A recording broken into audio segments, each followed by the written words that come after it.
أنا هاقول لك على سر خطير جدًا، لو أنت عملته صدّقني ربنا هيستجيب دعائك.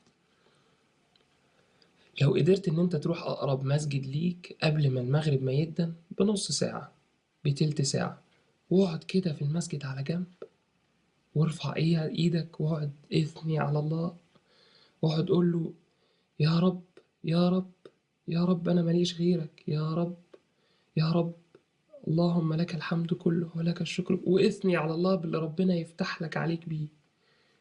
قول اللي أنت عايزه، صلي على الرسول وابدأ وادعي ربنا وغمض عينيك واقعد ادعي ربنا، ادعي ربنا.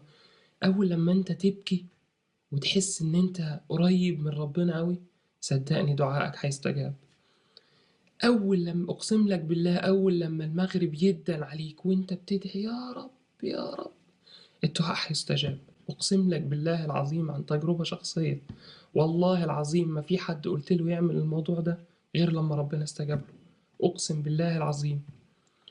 خلصت جينا احنا في وقت المغرب، طبعا الدعاء في ساعة الفطار لا يرد.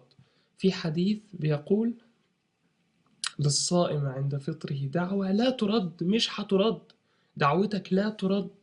لكن في 4 شروط للدعاء. أولا إن ما يكونش مالك من حرام. تاني حاجة ما تدعيش ربنا بحاجة فيها معصية، يعني يا رب أظبط بنت الجيران ما ينفعش. ما تدعيش ربنا بحاجة فيها معصية. تالت حاجة تدعي وانت جواك يقين ان ربنا هيستجيب لك الدعاء. ادعي ربنا وانت جواك يقين ان ربنا، ما تقولش دي مستحيلة. اقسم بالله العظيم عن تجربة شخصية، انا كنت بدعي بدعوة وبعد ما خلصت قلت انا ايه اللي كنت، الشيطان جالي طبعا، انا ايه اللي كنت بدعي بيه ده؟ معقولة ربنا يحقق لي الدعوة دي؟ ده انا بعيد عن انها تحقق. سبحان الله، تلف الأيام وتدور، وخلال 4 5 سنين الدعوة دي تحقق، بالرغم إنها كانت يعني تكاد تكون مستحيلة. صر على الدعاء. يبقى خلاص عرفت هتعمل إيه؟ تجهز دعواتك 4 5 دعوات تصر عليهم طول الشهر. تروح قبل صلاة المغرب بنص ساعة وتقعد تدعي تدعي تدعي تدعي لربنا وتتقرب وتصلي على الرسول وتثني على الله، وبعد كده تدعي دعوتك. ساعة ما تنزل إيدك هتحس إن خلاص دعوتك، عايز تعرف دعوتك استجيبت ولا لأ؟